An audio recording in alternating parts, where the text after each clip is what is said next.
the testimony today, and I'd like to comment on the Corps of Engineers and NOAA. Their testimony, as you know, was to the point, but incredible support provided to me during the hurricanes and the oil spill response and my entire service in the Coast Guard.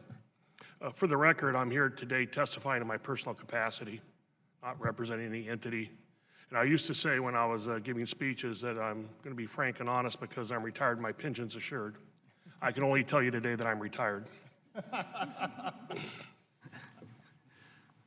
In 2016, as you noted, I was honored to co-lead an independent task force sponsored by the Council on Foreign Relations that issued a report entitled Arctic Imperatives, Reinforcing U.S. Strategy on America's Fourth Coast.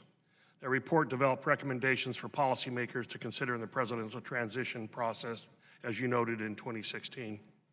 I'm going to summarize the key findings of that report, and the full report is available, and I've recommended to the staff it be appended to the report of the hearing, sir. Without objection.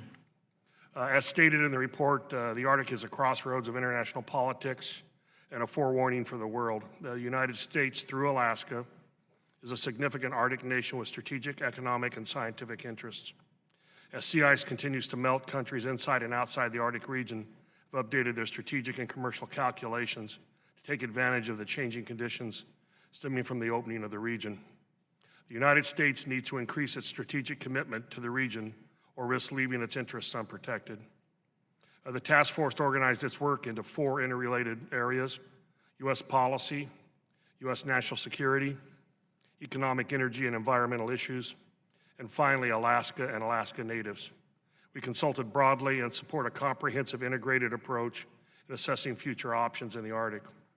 That approach includes sustaining international partnerships, as was noted by Admiral Ray, the Arctic Council, International Maritime International Maritime Organization, and the Coast Guard Arctic Forum. The task force identified 6 main goals the U.S. policymakers should pursue to protect the United States' growing economic and strategic interest in the Arctic. First, ratify the UN Convention of the Law of the Sea. The Senate should help secure the United States' legal rights to more than 386,000 square miles of subsea resources along extended continental shelf by ratifying this treaty. Admiral Ray talked about rules-based operations in Alaska. This is the overarching global governance strategy for this globe, and in my view, the United States should be ashamed it hasn't ratified it yet. I'm retired. Fund and maintain polar icebreakers. We recommended 6. I won't get into that because it's been detailed fairly significantly in the hearing to date. Improve Arctic infrastructure, invest in telecommunications, energy, and other infrastructure in Alaska, and find locations for safe harbor ports and a deep water port.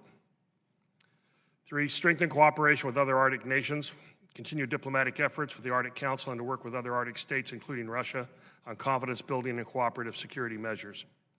I would add, continuing cooperation with Russia is vital, and the Coast Guard has done that through my entire career and needs to continue to do that, regardless of the larger security environment that we're operating in. And finally, fund scientific research, sustain budget support for scientific research beyond 2017 to understand the regional and global impact of accelerated change. I'm going to omit my other comments because they've been covered by other folks. I would like to go to maybe just one comment to close with. It's in response to Admiral Ray's comments about peer competitors. There's an old saying that I wish I could attribute to an author, but I can't, unfortunately. And the quote is, "You don't have sovereignty unless you can exert it." Our peer competitors understand that about the Arctic and are demonstrating strategic intent with their current actions. In the United States, we spend more time arguing about who understands the climate better. Before I retired from the Coast Guard, I was asked by a member of Congress about my opinion on global warming. I responded there was water where there didn't used to be, and I was responsible for it. It's time to understand that we're all responsible for the Arctic and this planet. I'd be happy to take your questions. Thank you very much, sir. Ms. Conley.